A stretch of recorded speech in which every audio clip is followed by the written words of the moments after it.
أعوذ بالله السميع العليم من الشيطان اللعين الرجيم. بسم الله الرحمن الرحيم. صلى الله عليك سيدي ومولاي يا رسول الله، وعلى أهل بيتك المعصومين المنتجبين. صلى الله عليك وعلى بضعتك الطاهرة المعصومة سيدة نساء العالمين فاطمة الزهراء، المكسور ضلعها المغصوب حقها. صلى الله عليك سيدي ومولاي يا أبا عبد الله، وعلى الأرواح التي حلت بفنائك. عليك مني سلام الله أبدا ما بقيت وبقي الليل والنهار، ولا جعله الله آخر العهد مني لزيارتكم. صلى الله عليك سيدي ومولاي يا عبرة كل مؤمن ومؤمنة. يا ليتنا ثم يا ليتنا كنا معكم سيدي، فنفوز والله فوزا عظيما. قال الله العظيم في محكم كتابه الكريم، وهو أحسن القائلين وأصدق الصادقين: بسم الله الرحمن الرحيم. كتب عليكم القتال وهو كره لكم، وعسى أن تكرهوا شيئا وهو خير لكم، وعسى أن تحبوا شيئا وهو شر لكم، والله يعلم وأنتم لا تعلمون. آمنا بالله، صدق الله العلي العظيم. لقبول الأعمال ولتعجيل فرج سيدنا ومولانا صاحب العصر والزمان، طهروا مجالسكم بذكر الصلاة على محمد وآل محمد.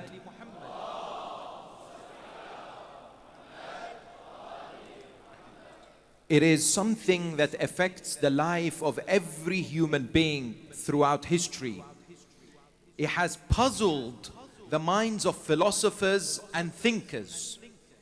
It is a phenomena that has led certain individuals towards denying God and His existence.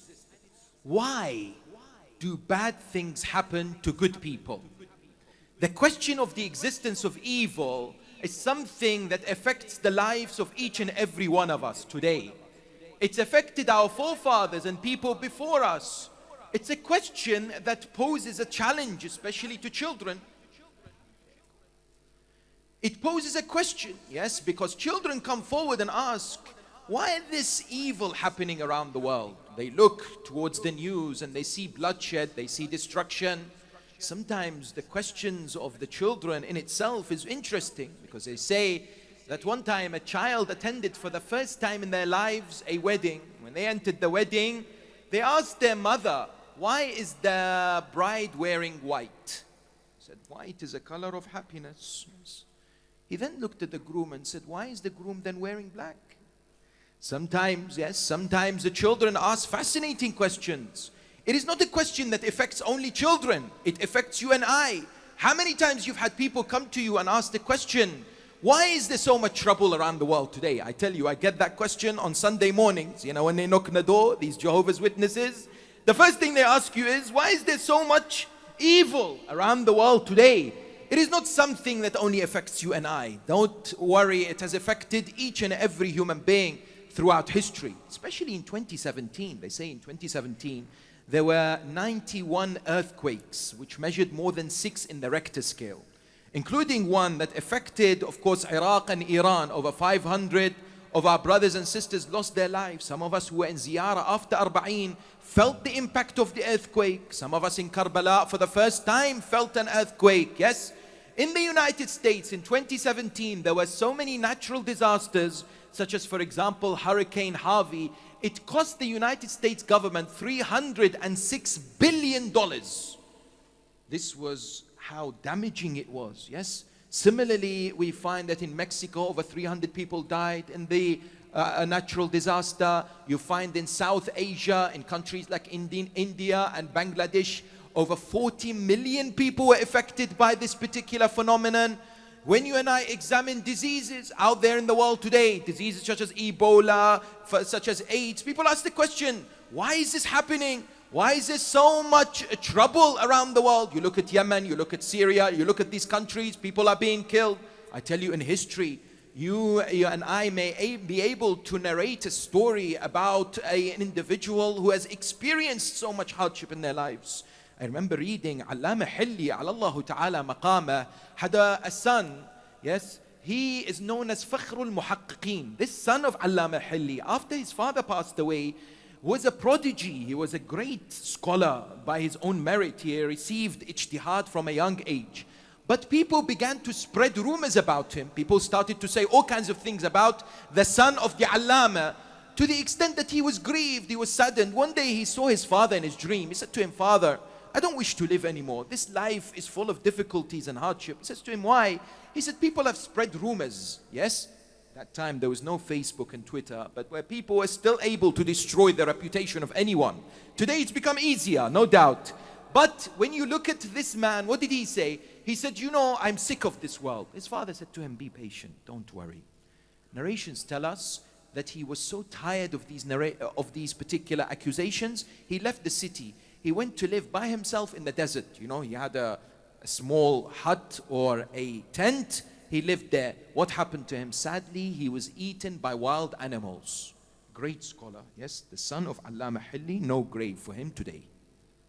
These masa'ib are all there, yes, for people to see. Therefore, the question that has indeed puzzled the philosophers and others is, why does bad things happen around the world? And some Greek philosophers tried to somehow present arguments. They used to say that every phenomena has a god. So for example, they say there is a god by the name of Hurricane. That's where the name hurricane came from. There is a god by the name of Volcan. That's where volcanoes came from, yes? So they stipulated the earthquakes have a god, for example, all the different types of natural disasters associated with a deity, yes, number one. Others said no, there is a god of good and god of evil. And the problems that happen in society is because of the existence of the god of evil, and there's a conflict. So there is dualism. That's some others.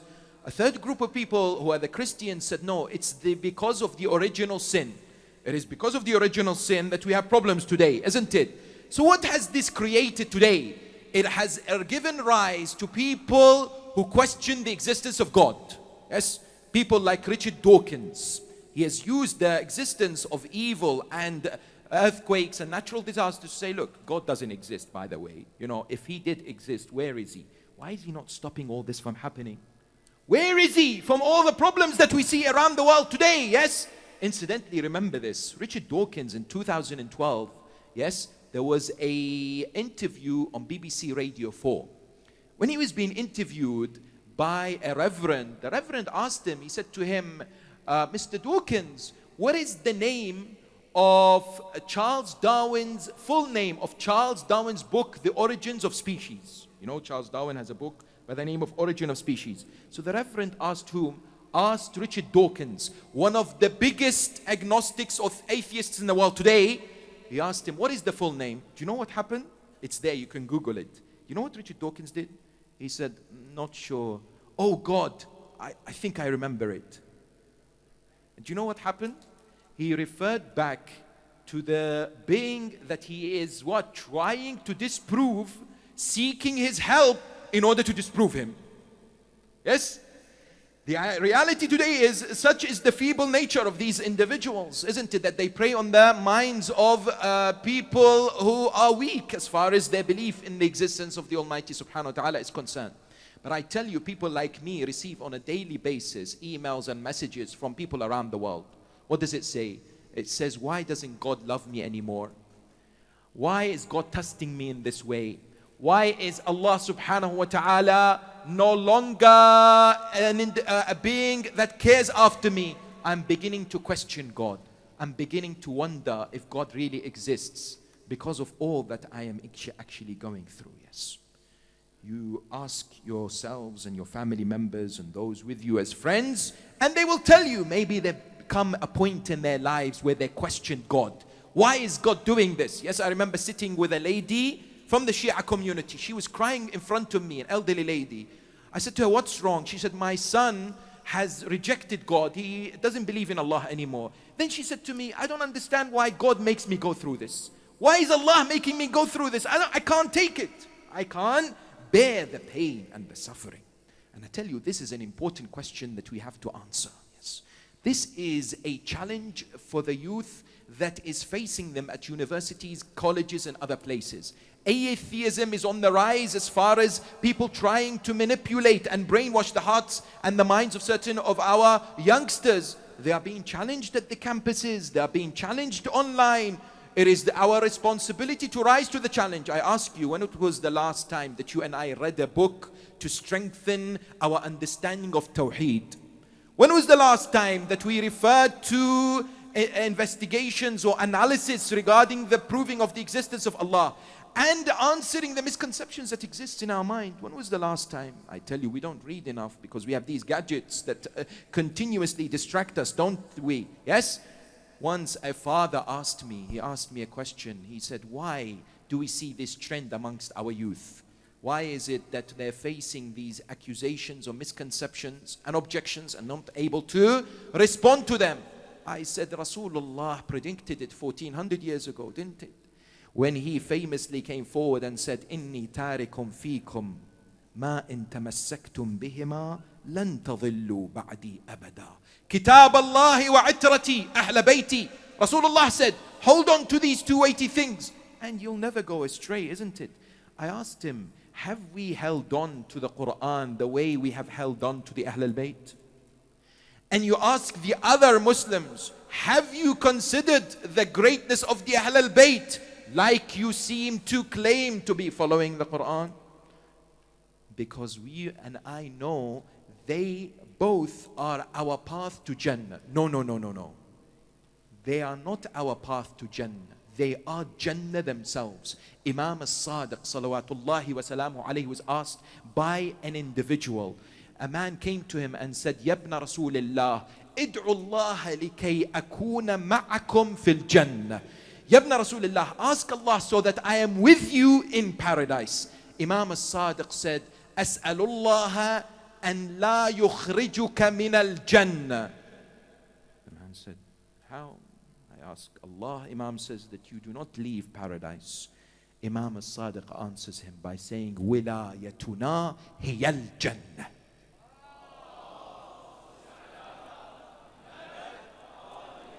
Our wilaya is in reality paradise. You and I are at the moment in paradise. We don't feel it. The man said, I don't feel it. Imam says, ask Allah to make sure that you remain in paradise if you're in the path of the wilaya of Ali Muhammad. That's why when it comes to the Quran, what does it say? Allah subhanahu wa ta'ala says, إِنَّ الَّذِينَ آمَنُوا وَعَمِلُوا الصَّالِحَاتِ أُولَٰئِكَ هُمْ خَيْرُ الْبَرِيَّةِ. Those individuals who are righteous and are believers are the best of people. Rasulullah was asked where? Al-Hakim al-Hasakani in Shawahid al-Tanzil, Allama al-Tabari in his tafsir, Allama Jalaluddin al-Suyuti in Durr al-Manthur. All these non-Shia books, they say the Prophet of Islam was asked, Ya Rasulullah, man hum khayr al-bariyah? Who are the best of people? The Prophet of Islam says, Hum Ali wa shi'atuhu yawm al-qiyamati radina mardiyin.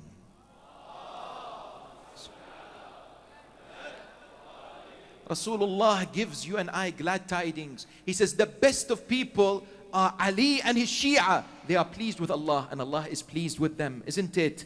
That's why you find that sometimes when you and I hear the fada'il of the Ahl al-Bayt and hear the Ahl al-Bayt being praised, what goes through our hearts? We go through happiness, isn't it? There is a sense of joy that indeed encapsulates our hearts and our souls. How many times you've heard someone praise Amir al-Mu'mineen and you felt a sense of jubilation, right? You've sensed a sense of happiness. One of my friends, one of the ulama, says we were traveling on a ship towards Australia seeking asylum. He was an Iraqi seeking asylum back in the 90s. He said, I was standing there and the ship was going through turbulence. Yes, or the sea was going through turbulence.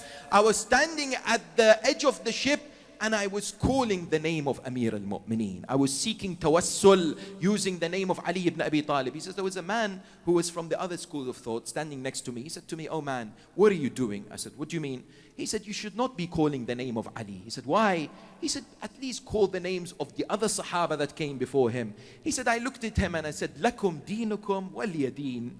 Don't worry, you go and call your friends and I will call mine. Yes? He said, that man went away. After about 10 minutes, he came back and he stood next to me. I said to him, why are you here? He said, I want to call the name of Ali with you. I said, what changed? He said, I went to the other side of the ship. I started calling these individuals. All of a sudden, I felt the ship sinking. That's why I've come to you. I want to call the name of this honorable individual. Nadi aliyan mudhhir al-ajaib. Tajidhu awnan laka fi nawaib. No doubt, yes? That's why when you and I remember the fada'il of Ahl al-Bayt, there is a happiness that goes through our hearts. Do you know why? Some of the ulama say this is breeze that comes from Jannah. Yes. The remembrance of Ali Muhammad in itself, because it's from Jannah, it's breeze, it's happiness. And sometimes, you know, wallah, sometimes I'm watching these debates these days on YouTube between some brothers on Speaker's Corner and others, yes. Most of them, unfortunately, not satisfactory at all, yes. Some of our brothers out there going to these places with very little knowledge, yes, and trying to put themselves in positions that they should not be in. I look at this and it's frustrating, especially when you hear people praising the enemies of Ali Muhammad. And the ulama say when you have that bad feeling, that is what? That is steam and smoke coming from Jahannam. That is how you and I should be able to view the importance of attaching ourselves to the school of Ahl al-Bayt. That's why may Allah subhanahu wa ta'ala bless the brothers and sisters who worked so hard to establish these majalis in honor of Sayyidatun Nisa, Lady of Light, Fatimatul Zahra, salawatullahi wa salamu alayha. It's not easy to gather so many people, to bring a world-renowned reciter, yes, to have such a wonderful atmosphere in the love of Aba Abdullah. Rest assured that Imam Sahib al-Asri wa Zaman is pleased with this act, that our 12th Imam may be sitting with us today, praising the hard work of those who established these majalis, those who attended, those who supported, those who pray for its continuous existence in the Western world that we live in today. Why? Because these majalis seek to dispel misconceptions, seek to clarify answers for people, bring people back towards the path of Muhammad wa Ali Muhammad salawatullahi wa salamu alayhim ajma'een. So why do bad things happen then? In order to discuss this, I'd like your attention, because the discussion is going to be on a number of levels, but it requires us to be focused so that we indeed reap the fruits from the Quran and the holy progeny of the Prophet of Islam. We are told in order to understand why all this evil exists, we need to appreciate a theory known as relative evil. What does this mean? They say that when it comes to perceptions, you and I look at that which affects us. It is all about how I perceive it. It's all about how I understand it and whether it affects me or not. When I look at something relative to me, I then come to a conclusion with regards to its impact, with regards to its consequence. Please understand the following example. There is a farmer and there is a sailor. A farmer is asking Allah, Ya Allah, I don't want the evil. That is what? I don't want the evil, that is drought. Please, I want rain. Yes. A few kilometers down the line, yes, there is what? There is a sailor. He's asking Allah, Ya Allah, I don't want the evil, that is rain, not drought. One is asking for rain, yes, and the other is asking for drought. whom should Allah subhanahu wa ta'ala respond to? When it comes to vaccinations, have you had the opportunity to hold a child when they're being vaccinated by the doctor? May Allah help you in those opportunities. Yes, it is so difficult. The child is screaming. The child can only see bad. The parents can see good. Yes, in a majlis, when you, for example, leave and somebody gives you something sweet, if it's a diabetic individual, they may not eat that because it's harmful for them. But in reality, it's good for other people, isn't it? Therefore, the notion of relative evil needs to be understood. Why? Because, for example, we are told when an earthquake happens, the earth releases more gases than all of the atomic bombs combined. And these gases create energy that's required for life. Yes. It is something that you and I need, isn't it? Therefore, the realization immediately emerges that what you and I perceive to be wrong or to be bad is our own perceptions. How many times you've watched the movie Tornado? Some of us have watched this movie, yes? You don't get scared when you see the tornado because it's not affecting you, yes? It's in a movie. And many times when you're watching the news, there's an earthquake or there is a natural disaster happening around the world, it doesn't necessarily touch you as much because it is not necessarily related directly towards us personally, yes? And that is how we should be perceiving what's happening around the world today. Amir al-Mu'mineen, Mawla al-Muttaqeen, Ali ibn Abi Talib, salamullahi alayhi, says, you know, if you can't figure out what's happening around the world, don't question God. Question your own ignorance. It's your own lack of understanding, yes?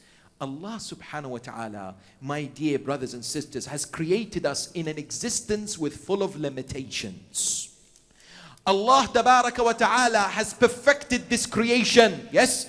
He has created it though with limitations because of His wisdom, because of a certain number of reasons that you and I may figure out in our lives. But there are reasons why these elements exist in the world today. And one of the best parables to understand this, and I know it's difficult, but think with me the following. If you've never seen a football pitch in your life ever, someone takes you to a football ground, yes, and tells you there's a game called football. He says, yes, how do I play it? They say you take the ball and you need to play within the limits of the soccer field, yes? If the ball goes out, then it's out of play. And you need to hit the ball into the goal. Yes, that's how it works. You start playing and every time the ball leaves the pitch, you start complaining, hold on a minute, I don't like this game. I want to play wherever I want to. What are these rules? And then you start hitting the ball and it hits the corner flag. And you say, isn't that, do I not achieve anything? They say, no, you need to hit the goal, yes? They say, I don't like this game, I'm walking out. The parable of the soccer pitch is our lives. Sometimes in our lives, what happens? We are in this soccer field, and when there are limitations, we walk out and we say, I don't want it. I'm not interested.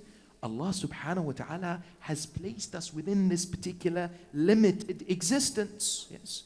And wants us to recognize that you need to achieve excellence within this existence. Now I tell you, this parable is a beautiful example to highlight to us the springboard for our perfection and excellence. Yes, if we want to achieve excellence in life, we have to realize our limitations in life. We have to realize that things are limited, and we deal with these limitations. And some of these limitations are the hardship, calamities, difficulties, and trials that you and I face. I remember reading that there was a lady by the name of Amy Purdy. Yes, who was she?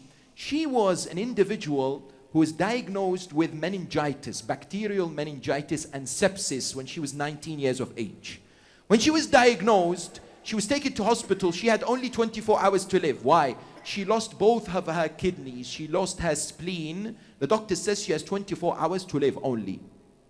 She survived, but they have to amputate her both legs. They amputated her legs, yes?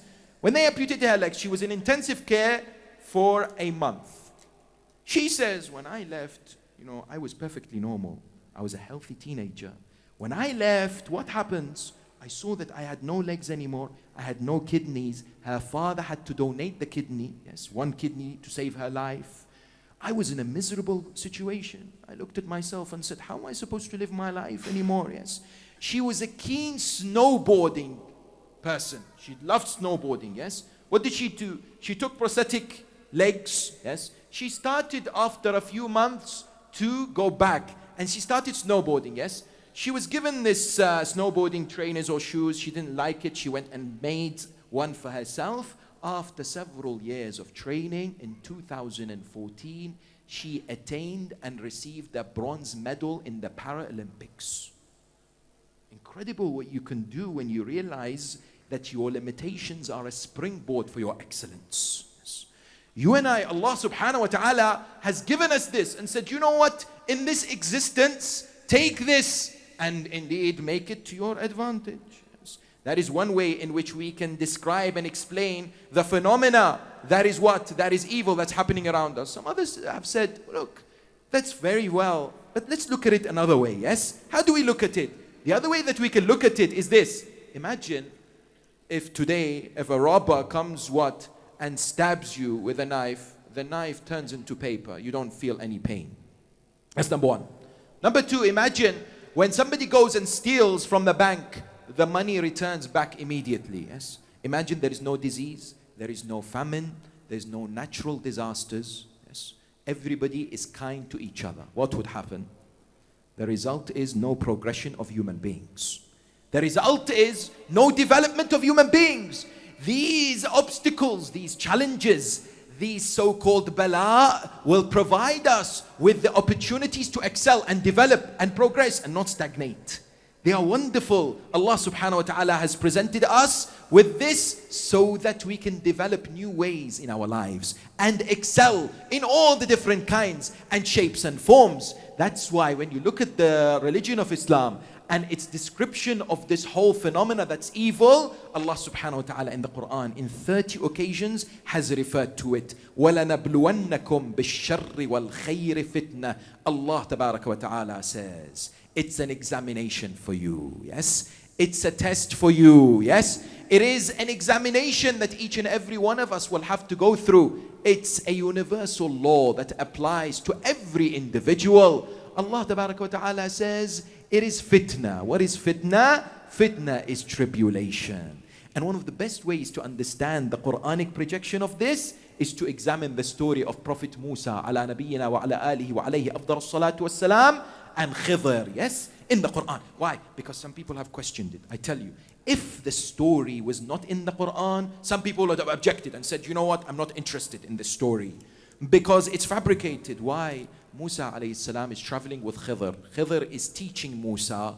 Musa sees a young boy, narrations say 14 years of age, playing with the children. All of a sudden Khidr takes him to the side where people can't see him and kills him. That's it. Imagine seeing a young boy slaughtered in front of your own eyes, 14 years of age. What would you say? Immediately Musa came to him and said to him, how could you do this? This is أَقَتَلْتَ نَفْسًا بِغَيْرِ نَفْسٍ. You've just killed an individual, an innocent young child, a boy who was playing with no crime whatsoever. أَلَمْ أَقُلْ لَكَ إِنَّكَ لَن تَسْتَطِيعَ مَعِيَ صَبْرًا. Khidr said, you can't be patient. You're going to see things which you will question, no doubt. Every human being would have questioned.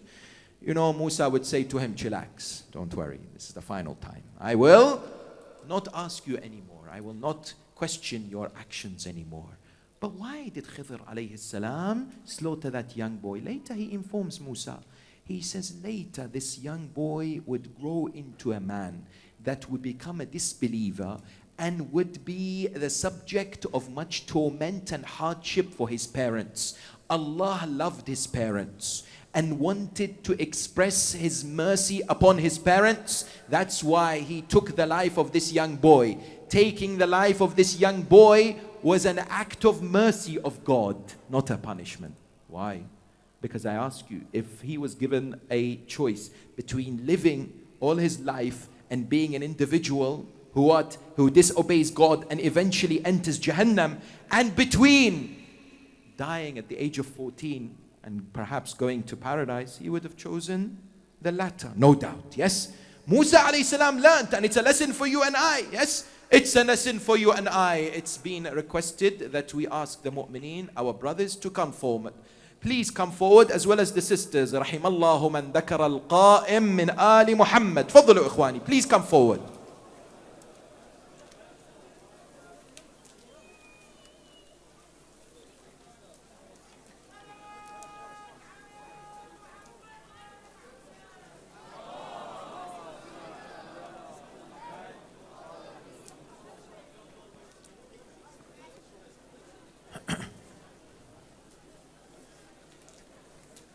صلوا على محمد وآل محمد.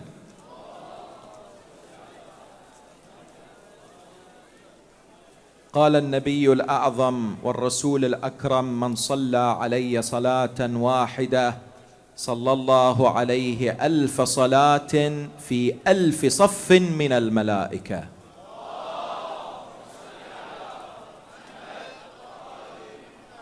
قال النبي الأعظم صلى الله عليه وآله وسلم: أكثروا بالصلاة علي فإنها تذهب بالنفاق.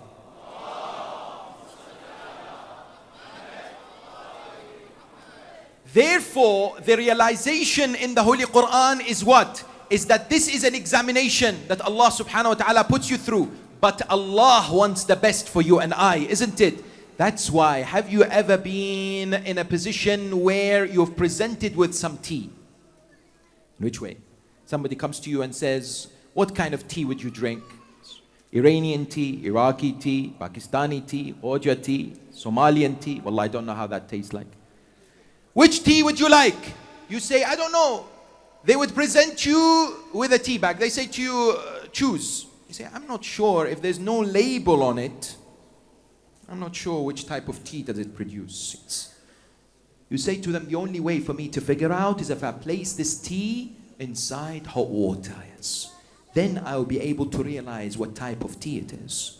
Allah Tabarak wa Ta'ala wants you and I to be placed in hot water so that we can recognize our weaknesses and our strengths, so that we can emerge indeed in a better position than we were before. It is a matter of an examination for us. Some people ask, very well, but how do I deal with this hardship? Wallah, I can't. It's so painful for me. Tell me of tips from the Ahl al-Bayt alayhum as-salam of how I can encounter these difficulties in my life. For example, I receive emails of sisters. They say, well, I found a brother I want to get married to, but my parents are objecting. We've received emails, for example, of some brothers who say, I'm in a business with another brother, Shia brother, and unfortunately he's taken my right away. He's not willing to give me back my haqq. We're going to court, for example. All these people ask the question, how do I deal with it? What is the antidote? What is the solution? Number one, the realization that all this happens because Allah Tabaraka wa Ta'ala wants us to remember Him. I tell you, do we remember Him more in happy occasions or in sad? Where is He more remembered? In funerals or in weddings? No doubt, in funerals, isn't it? You and I return back to Allah when the going gets tough. Yes? We don't ask Him when we are in a comfortable position, and He knows it. And He doesn't need us to remember Him. But we need to remember Him. سيدي ومولاي بذكرك عاش قلبي. Imam Zayn al-Abidin in Dua Abu Hamza al-Thimali, he says, with your remembrance my heart is indeed alive. That's the first realization. The second realization is this world is a world of cause and effect. Whatever we do, sometimes we reap the fruits of it. Sometimes we see what happens because of it. I tell you, how many times in Dua Kumail we have recited what? We have recited, Allahumma ghafir li al-dhunub allati tunzilu al-bala. Ya Allah, forgive me the sins that bring about calamities. Have you been in a situation where you left the home and you've forgotten your keys inside the house? Have you been in those situations? Or for example, somehow you've locked the car and there's something inside and you can't get in and you don't have the keys? Have you been in these situations? The Ahl al-Bayt tell us this is because of some sins that you and I commit in our lives. And Allah subhanahu wa ta'ala wants to purify us in this world before akhirah. That's number two. Sometimes what gives us ease is the realization that what we go through as far as calamities is what? Is purification for us, so that Allah Tabaraka wa Ta'ala raises us in Jannah. Indeed, some of us go through illness, some of us go through pain when we go through ailments, isn't it? We ask Allah, Ya Allah, I want to be cured. Give me medicine. I can't stand having a high fever or pain or some difficult condition out there or being in hospital. The Ahl al-Bayt alayhim as-salam, the Holy Prophet, Al-Rasul al-A'zam, Muhammad sallallahu alayhi wa alihi wa sallam.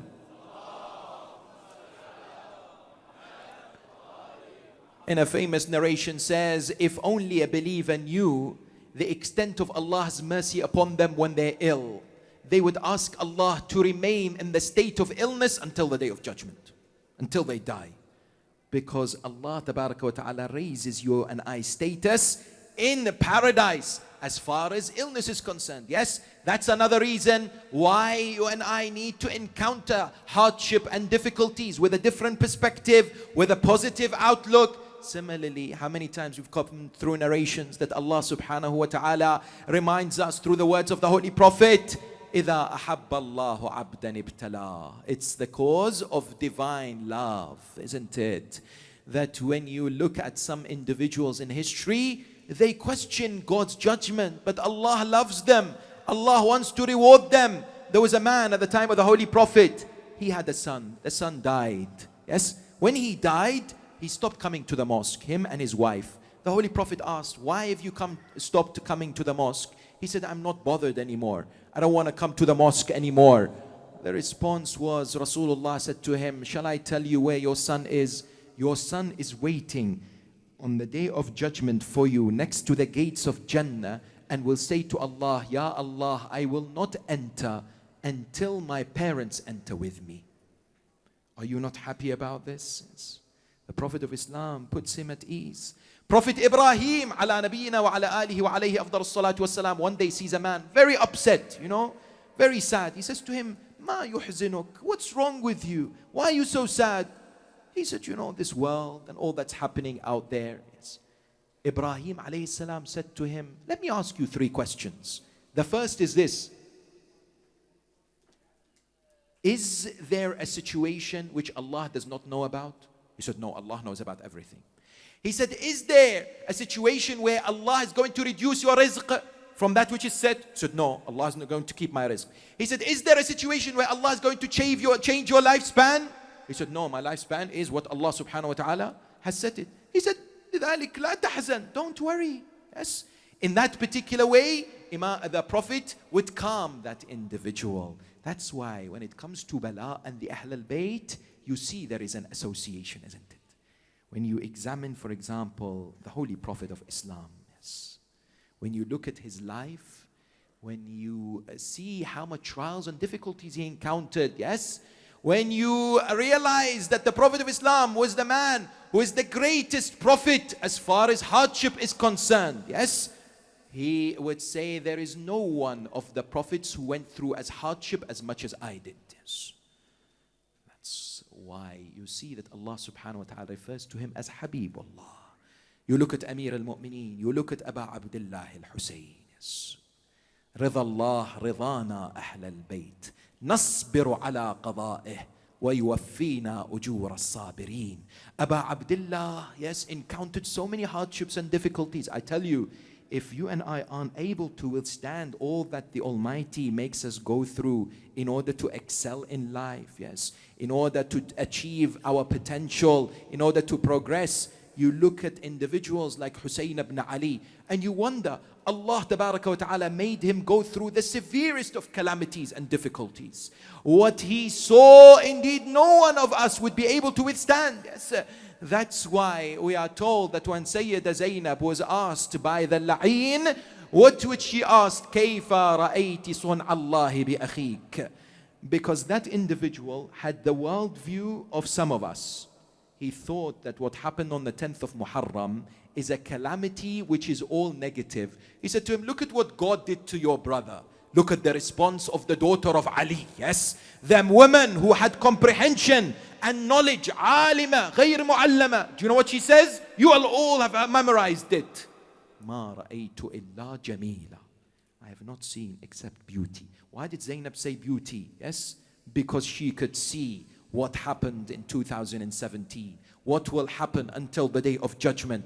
She could see, for example, the wonderful displaying of love and loyalty that is Arba'een, yes? She stood there in front of the tyrant of the time and told them why what happened on the 10th of Muharram was what? Going to be something amazing that will transform the lives of human beings. That's why she would say to Yazid, فكد كيدك وسع سعيك وناصب جهدك فوالله لا تمحو ذكرنا ولا تميت وحينا ولا يذهب عنك عارها. You could plot, you could do whatever you want. By Allah, you will never be able to eradicate our remembrance. You will never be able to erase our position in the hearts of people. Come to Karbala on Arba'een and you'd see the love that people have for Aba Abdullah. Something that the world has not witnessed. Why? Because it's the world's largest annual peaceful gathering, isn't it? One of the ulama this year says, you know, one of the mu'mineen was walking in this wonderful journey from Najaf to Karbala.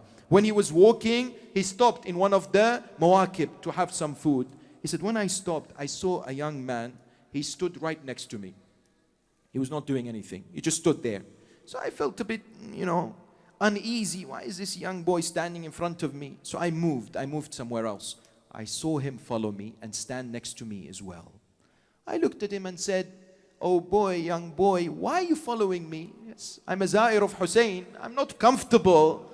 He said to him, oh man, I'm a poor person. I don't have money to donate to the mawakib, to serve the zuwar. The way I serve the zuwar is that I stand to protect them from the heat of the sun. Subhanallah. Wallah, when you hear the narrations of the Holy Prophet, yes, إِذَا أَحَبَّ اللَّهُ قَلْبًا إِذَا أَحَبَّ اللَّهُ عَبْدًا قَذَفَ فِي قَلْبِهِ حُبَّ الْحُسَيْنِ وَحُبَّ زِيَارَتِهِ. We see it in the world today, yes. And we have people here in the United Kingdom, they question Arba'een. Yes.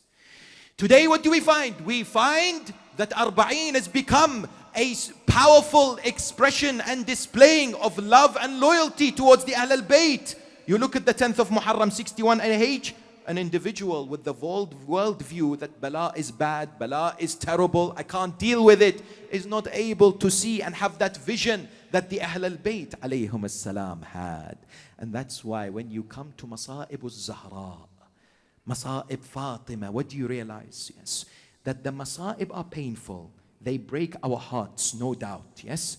What happened to the daughter of Rasulullah would break the heart of any individual out there when they hear what happened to her, no doubt about this. But people often ask the question, why, for example, nothing was done to stop the attack on the house? Why, for example, Amir al-Mu'mineen did not stand there and demand the right of Fadak and fight in order for regaining of the usurped land of Fadak? Yes, all these questions now you recognize and you come to the conclusion that through the Masa'ib of Zahra, you have the Majalis of Zahra. You have the light of Zahra. You have the inspiration of Zahra. You have the guidance of Zahra. You have indeed the way that you and I are so much dissolving our personalities into the beautiful personality of the Lady of Light. I tell you, listen to the story of Allama Abd al-Zahra al-Ka'bi. Ridwanullahi ta'ala alayh. You know, Sheikh Abd al-Zahra al-Ka'bi was a man who was born on the day of the wilada of as-Siddiqah al-Tahira. That's why his father called him Abd al-Zahra, the servant of Zahra. Yes. Sheikh Abd al-Zahra, Ridwanullahi ta'ala alayh, he narrates this. He says, you know, I was in Bahrain and I was reciting majalis. One day I left the majlis. I was walking. Someone came to me, said salam. I said to him, alaykum as-salam. He said, Shaykhana, I am from ahlu sunnah. He said, very well. He said, I would like to ask you to come and recite majlis in my house. He said, when? He said, on the eve of the 9th of Muharram. Sheikh Al-Ka'bi said, I'm sorry. This is a very special night. I can't do it. I'm sorry. It's not possible for me to do it. He said that man fell on the ground, began to scream and wail, and looked at him and says, سوف أشكوك بفاطمة الزهراء يوم القيامة. If you do not recite my majlis, I will complain you on the day of judgment towards Sayyidah Fatima. He said, that broke my heart. I couldn't say no to him. I came to his majlis on the eve of the 9th. He said, I entered the house. When I entered the house, I saw ulama, Sunni and Shia sitting. Before I came on the minbar, he came to me. He said to me, Shaykhuna, please remember and mention the story of the breaking of the rib. Kasrul Dhala. I said to him, this is not the night of Fatima. It's night of 9th. I'm not able to recite this. He said, Shaykhuna, هذا منبري, هذا مجلسي. أرجوك. Yes, please remember the masa'ib of Fatima. He said, when I sat on the minbar, I began to speak about Fada'il Sayyidatun Nisa until I came to the musibah of the breaking of the ribs. He said, all of a sudden, we heard a massive scream and a noise came from the room. We looked and it was this man. He picked up the cup, the glass cup of tea, and began to smash his head with it and call out, Wa Zahra, Ya Zahra. People had to stop him. He said, when I finished, I came to him. I said to him, what is your story? Tell me. Yes. He said to me, Shaykhuna, I must admit before everyone here that from today, and I am one of the lovers of Zahra, and I am one of the Shia of Ali Muhammad.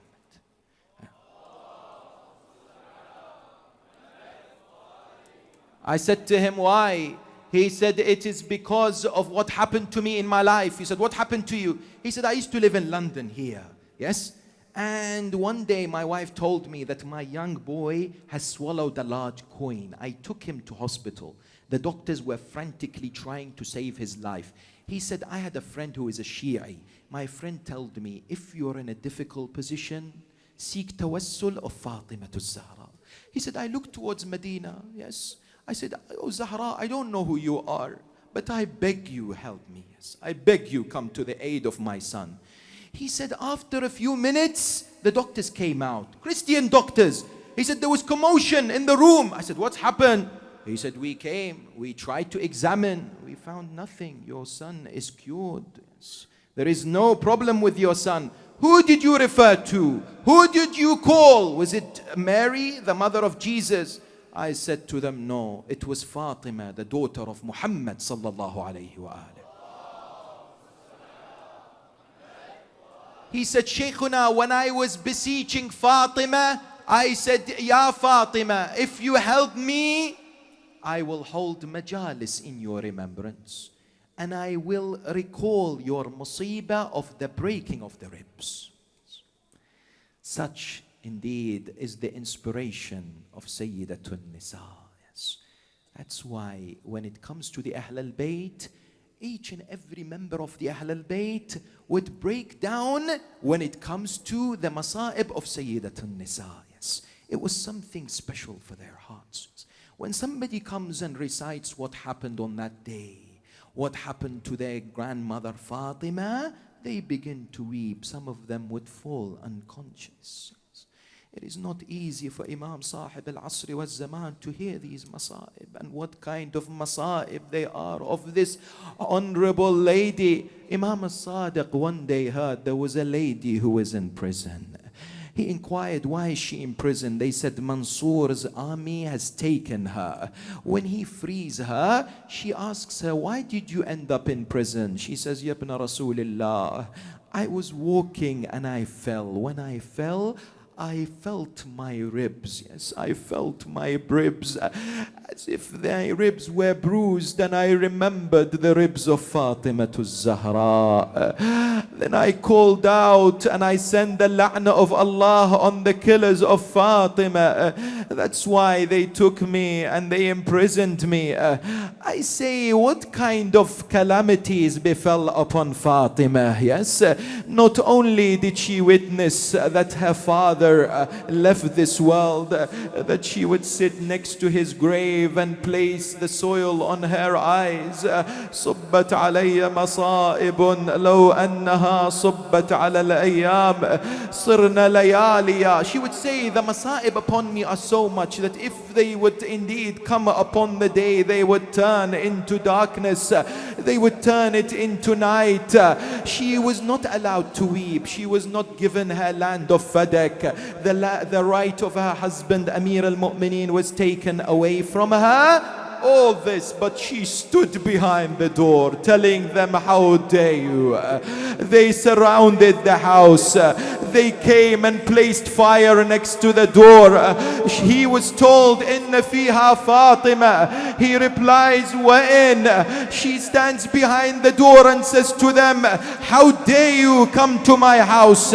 Do you not know who I am? They then push the door towards the daughter of Rasulullah. They then squeezed her between the door and the wall. The nail penetrated her ribs. It broke her ribs. She called out, Abatah ya Rasulallah, ahakadha tu'amalu bintik. Is this how your daughter is going to be treated? She fell onto the floor. She called out, Fidda ta'ali, faqad faqadtu janini. My son is gone. Come and pick up what has come out. Allahu Akbar. Yes, the narrations tell us that Imam Amir al-Mu'mineen, when he came to wash the body of Sayyidatun Nisa, Asma says, I saw him washing the body on top of clothes. Then he sat in the corner. When he sat in the corner, Asma came to him and said, Ya Ali, you are the one who dislodged the gates of Khaybar. Why are you sitting there? You haven't finished the ghusl of your beloved wife. He says, Asma, wallah, when I am washing the body, I came across al-dhil' al-maksur. I came across the broken rib. I could not continue washing the body of my beloved Fatima Zahra. But you know what breaks the heart? Is what Imam Al-Hasan Al-Mujtaba said. He came to Imam Amir Al-Mu'mineen. He said, Father, you know when they dragged you away? When they dragged you away, I saw what happened. My mother Fatima came out. That man looked at my mother Fatima, ثم لطمها على وجهها. Then he slapped her on her cheeks. أيوة فاطمة الزهراء. أيوة مظلومة. جاء رجل إلى الإمام الصادق قال له سيدي ولدت لي بنت طفلة. قال ما سميتها؟ قال فاطمة. بدأ الإمام يبكي ثم قال أما وقد سميتها فاطمة فلا تشتمها ولا تظلمها ولا تلطمها. الله أكبر. يا زهراء إن حديث الباب ذو شجون مما به جنت يد الخون. أيهجم القوم على بيت الهدى ومهبط الوحي ومنتدى الندى. أتضرم النار بباب دارها وآية النور على منارها. الله. فالباب والجدار والدماء شهود صدق ما بها خفاء. ولا تسني خبر المسمار ولا تسني خبر المسمار. سن صدرها خزانة الأسرار. وجاوزوا الحد بلطم الخد. شلت يد الطغيان والتعدي. فاحمرت العين وعين المعرفة تذرف بالدمع على تلك الصفا. كأني بزينب سلام الله عليها الحوراء تنادي أمها وتقول بقلب حزين يا يما يا يما بقينا بعدك يتام. يا يما يا يما بقينا بعدك يتام. يا يما الليل عقبك ما أنام. يا يما الدهر صوبنا بسهام.